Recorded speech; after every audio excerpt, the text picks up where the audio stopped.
Hello, everyone. Happy Thursday, and welcome to Inside the Newsroom. I'm Maddie Paul.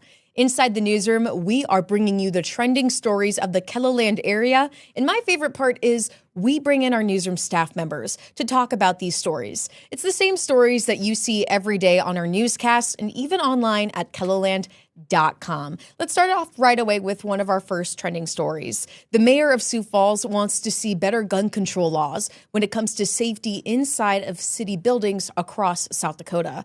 Our reporter Carly Phillips explains his concerns with the existing state law. In South Dakota, it's illegal to bring a gun into the state capitol or inside a county courthouse. State law says a person is guilty of a misdemeanor if they knowingly bring a gun or any dangerous weapon inside those buildings. But that's not the case when it comes to municipal buildings in the state, like the Sioux Falls City Hall. It's always bothered me that when I go to Pierre, I go through a metal detector because the state legislators want to be protected from craziness. When I go to the county courthouse, same process. When you go to the city chambers on a Tuesday night, you just walk in with whatever you want. Right now, there is no law that makes it illegal to bring a concealed firearm or weapon into any municipal building in South Dakota, which concerns Sioux Falls Mayor Paul Tenhaken. Always concerned about the safety of elected officials, of city team members, of my city council colleagues. There's more and more concerns about our safety. He adds not only is it about protecting city officials, but it's also about keeping the community as safe as possible, which is why he's calling for change.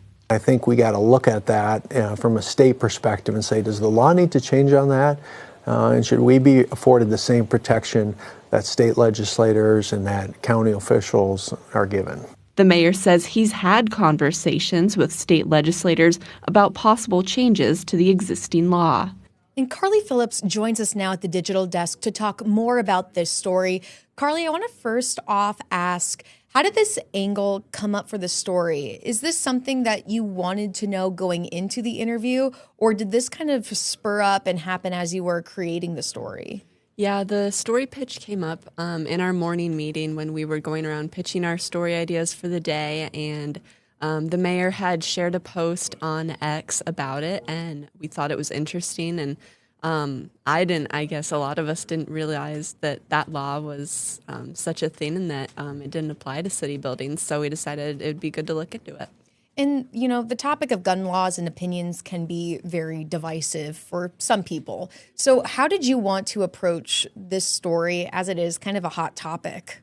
I think just laying out the facts of this is what the law specifically says right now, and this is what it doesn't. And so just making sure you're just reporting on the facts and not letting, any one side or the other overtake the story is, I think, the most important part of that. Especially because we're kind of highlighting his own opinion that came from that social media post, as you were saying. Was there anything that kind of surprised you from the interview you had with the mayor? I mean, I think just hearing his perspective of just how, dangerous it could be in his, at least, what he believes in his opinion. Not knowing what people are bringing into a building, maybe necessarily for city buildings, and then just, talking with lawmakers and everything like that. Did you learn if there was any exceptions to the law? Yeah, so when you go into like a county courthouse or any state, like the state capitol, obviously like security guards, police officers, those people are going to be allowed to have their firearms on them, and that's not a crime. So there are exceptions like that as long as they are authorized by law to do so. But if you're just, a random person going into the courthouse and you have a gun on you, then right now South Dakota law says that's a misdemeanor. Okay, I'm switching gears a little bit. I have a very general question for you now. Okay. So we can relax, okay. Hopefully. Looking back to the very first time that you reported all the way until now, how do you think your reporting style has transformed over the years? There's a lot of things. That's great. I feel like just, asking more questions, I think, is one of the things I've learned to get better at, asking, I guess, just asking more questions and getting more in depth in my stories. And then also just the way that I'm like voicing my packages and really like emphasizing my own like reporting tone in that, I think has changed. And sometimes I'll go back and look at my old stories and I'm like, oh my gosh, why did I do that? But it is interesting and it's cool to see the growth. So, you know, for me, I'm really relating to this because I used to think that starting off, I needed to be super serious and I needed to have like this deep voice, like I could never smile and like all these features because like I thought that meant that viewers would take me seriously or understand my work. And so I've learned like it's okay to smile. It's okay to be a little bit more lighthearted when it comes and relaxed, I think is like the biggest thing for me. So if you could go back in time and see that very first time that Carly was reporting, what kind of advice would you give her? I would say, I don't know. That's hard to think about. You're putting me on the spot. But I would say, you know, just don't think too much as like, you know, don't change it from how you would tell a story to your mom and dad. You know, people want to listen to a story that's conversational and everything like that. And obviously there are some stories that are maybe a little bit harder news and you do need to be more, you know, firm and stuff like that. But just really relaying that conversational type, you know, of tone to the viewer, I think is something that can go a long way and make your reporting a lot better. Well, I love hearing this from you, Carly. Thank you so much for sharing the details to your story and then also your progress over the years. This is fun. Yay. Got you there. Thank you, Carly. And everyone stay with us. We still have more to get to for Inside the Newsroom. Our next trending story is next with our reporter coming up after the break.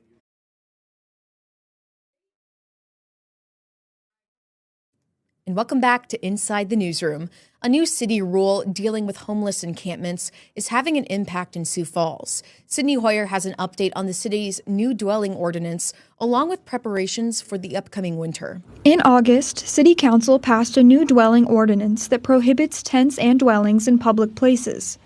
The issue was becoming visible, and the city's goal was to solve the problem before it got bigger. Most of the rationale behind the encampment ordinance was proactive in nature. Because what we saw was a lot of communities that had encampment challenges, and then they tried to bring an ordinance, and it became very controversial.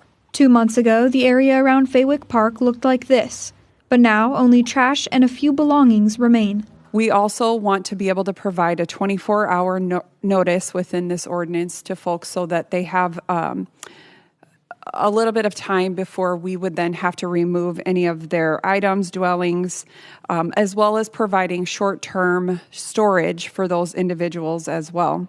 The ordinance was designed to help people living at the encampments relocate versus just removing them. It's written in a compassionate way, where if we find an encampment, we first go in and we say, hey, something's got to change here.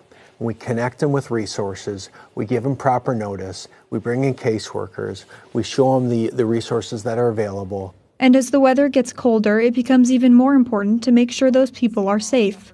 We decided that living outside is dangerous, continuous assessment of emergency shelter is vital, wraparound services are critical. The main goal of the winter plan is to avoid injuries and death related to the cold. And Sydney Hoyer joins us now at the digital desk to talk more about this story. And Sydney, we're looking at a timeline from August till now. So how did you want to explore this transition of time in your story? I looked back at some of the older video because we have video of those encampments from August. So it was super visual and a good example of you can actually see that progress and what has happened since then. I like that example that you gave because that's what stuck with me too, what you were able to do with the visuals. And, you know, you're talking about that you got some file footage from that video. Did you take any new video? Yes, I did. So some of that video out there with like the coat hanging on the tree, that's one of those examples of something still left over. And like I said, there's still some trash around. There was some video of that as well. But there was definitely more trash and obviously tents and tarps and a little more obvious that there were people living there back in August. And, you know, with stories like these, did you see any people while you were out there? Because I'm just kind of curious, like, how do you handle videography while recording stories like this, while also being aware that there may be people in vulnerable situations or spaces? Yeah, we only really saw some people walking kind of further back towards the trees, so we stayed closer to the front and just kind of filmed some of what looked like was left over from where people had lived before instead of pushing too far and, maybe possibly invading people's space. What stood out to you the most while creating this? It was really interesting to see because I hadn't actually looked back on the past story to see how much progress the city has made in moving these people out of there. And like the mayor said, it's been done in a compassionate way, and it does seem like it's working so far. And then do we know if the city has helped find housing for people during the summer months? They have. So they helped throughout the summer 11 people find at least some temporary housing within the city, moving them off of the streets or out of those encampments. Great. And if there's anything that you hope a viewer could learn or grow to understand about this story, what do you hope that is?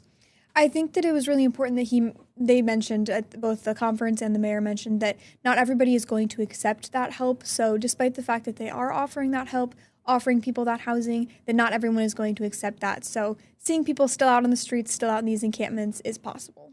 Is there anything else that you'd like viewers to know or understand about this story, Sydney? I think we covered it pretty well. I think you did well. Thank you, Sydney, for being here. And everyone, stick around. We have more on Inside the Newsroom after the break. Welcome back to Inside the Newsroom. Scott told me it's time to go. It's time to record. Let's do this, As right? we should. Yeah, we got time to kill here, man. Time to kill? No, we talk about important stuff that the viewer is very interested in. Like our hair? Yeah, speaking of, I think I might get a haircut tonight. Really? Yeah. Wait, you have Melanie do it, don't you? Or do you do it yourself? Yeah, but it's still getting a haircut, no matter who's cutting it. Still the same action. That's it. Right? That's a good point. Yeah, I maybe had an I'll alfalfa do a little thing trim too. I'm thinking sticking about out. being you for Halloween. Being me? Yeah. Well, you better cut it all off. I just wear blue. I have like blue contacts in and just look like. What if I decided to be you for Halloween, but I just come in dressed up as a turtle? Turtle? Would you like that? My turtle face that I do sometimes. Let's see. Are you going to do it? Scott Muntz. Family loves it. Turtle face. I don't know why. They're going to love this segment of Inside the Newsroom then. I do have a question for you, Scott. This is actually weather related. We're staying on topic, actually. Okay. What do you have? I saw this as a headline to a story last night, and I'd love to hear your explanation of this. This is a story Adam did, and the headline says, "Do chilly nights correlate to frosty mornings?" What kind of answer would you give to that? Do chilly nights correlate to frosty mornings? I don't think there's a right answer, obviously, but it was an interesting headline, and so I'm just kind of wondering, if we have a colder night, am I going to wake up to frost on my car the next day? Well, I mean, it could all be relative, too. Chilly to me could be cold to you. That's right? true. That's true. In fact, I think that's what it is. That's why I'm actually asking. But to get frost to form, you could still have a chilly morning with a little bit of a breeze, but you won't be able to get the frost to form because of that breeze.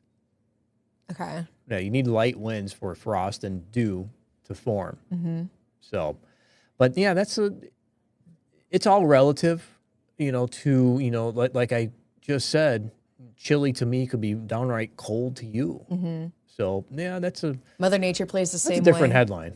Different headline? Yeah, that's a different headline. Adam, try do something else next time. No, I love that I headline. mean, it was great. Yeah. I mean, Made me click on it. I was like, yeah, does it? And then what was the answer? I actually don't really remember. He just looked at averages, I think, in his story that he did from it. I don't really think there really was an answer to it. Maybe I should look right now. Well, speaking of it, this story that Adam did made me think about doing weather trivia with you because of it. Because I was like, oh, is that like a rhetorical question, or is that like actually something that meteorologists need to know? Like, do chilly nights correlate to frosty mornings? Okay, I'm looking at his story right now. Let's see. Okay, Adam Rutt says that a chilly night doesn't necessarily mean a frosty night. Or morning, I think is what they mean. So I think Adam has the same answer as you, Scott. All right, so I'll have to go back and read it. The story? Yes. He's talking about Eastern KELOLAND. Everyone go to KELOLAND.com and look at Adam Rutt's story. Here, I'll say the title again. Do chilly nights correlate to frosty mornings? Should we make a poll? A KELOLAND news poll? Yeah, go right ahead. I think everyone should be able to answer. Let me see if I could find it here on the phone. I wanted to show you something because I like to make thumbnails for Inside the Newsroom and Yes. for Whether or Not. Yeah. And I always try to find like the best screen grabs of you and Brian to put on. And screen grabs, I mean, just like your guys' face. I'm just explaining for context or whatever. And so I want to show you today's thumbnail, and I just want your opinion. Like, how you liking the thumbnails recently? Yeah, that's good. It's me thinking. You both are very Brian expressive. Telling it how it is. Yes. Like, listen, Munt. He's the one that said protect the pumpkins in today's episode that people can watch at 1:30 live or on demand. Ooh. So you guys What was that ooh for? That's the spooky sound effect. For Halloween. Because that's a part of the episode that you guys get to. Brian talking about pumpkins. And what did you talk about? I don't know. It looks Rain? like I'm just looking I'm looking at the clouds. My eyes are up. Looking to the sky. Always working. Always working. The Scott Munt way, if you could say. Oh, I have a question for you, too. So I asked this to our reporter, Carly, earlier in the show. And I was curious what you would say to this. And I hope... Okay, the question is, like, if you could go back in time and see first time ever meteorologist Scott Munt, like, first day you're on air, what kind of advice would you give yourself? You're talking to first time on air Scott Munt. Probably one would be relax. Just because, starting out, you're nervous. A little tense. Yeah. And then, I've been doing this now for 25 years. Yeah. Not as, nervous as what I used to be. You have your days, though. Yeah. Have fun with it. Enjoy yourself. I guess that goes with having fun with it. But what other advice would I give? Don't be too serious either. It's weather. Weather changes. You don't always get it right. And I'm still here. That's the same advice I'd give myself. Don't be too serious. Because I used to think when I started, like, oh, got to be like dead face, can't smile, make sure my voice is dropped, so I seem more professional and keep that seriousness. But it's like, no, you don't really need that. But starting out, you want to do well. Yeah. And your mind is probably set. I'm sure like what you just described, and it's kind of the same thing I was thinking back then. Your mind is kind of set to, you have to be serious, and take it serious that it comes across your facial expressions that way. Does that make sense? No, totally. Because for me, it was always like, I want the viewer to know that I'm serious. I want to be taken seriously. So it's like, I don't want to say perform, because you're not performing. That's a great question, though. You're still yourself, but I don't know. Yeah, I was just curious what. That's a great question. Good job. And beach. Thank you. I'm here all week. Here all the time. You can see me Mondays through Fridays. No jacket today, though. No Even though we jacket fell today. to the same temperature we fell to yesterday morning, 27. What can I say? Where's the Maddie meter at? So you're getting used to this colder air. I think I am. I think also the heat on my hair now, because I'm straightening it here. I've been trying this week. It makes me warmer. And so I'm like, I don't need a coat now. I'm fine. I'm warm enough. Still drinking the iced coffee? Yeah. Look, I did the turtle face. Doesn't help. It rubs off. I don't do it as good as you. There's only one turtle face here in the newsroom. Oh, God. That's you. All right. Is there anything else we should say to our viewers? Whether or not, live at 1:30. Live at 1:30. On demand, KELOLAND Plus. And we're app. getting closer to Friday. So we're getting closer to Perry Groten's Boredom Busters. Right? I'm so excited. I have a feeling that show just shot right to the top. I hope so. Serious. I think I've been saying it before. I know we teased it on a KELOLAND.com original story, because it's like archive month in South Dakota. Okay. October is. And that's why you keep looking back. Yeah, I'm like, is everyone listening?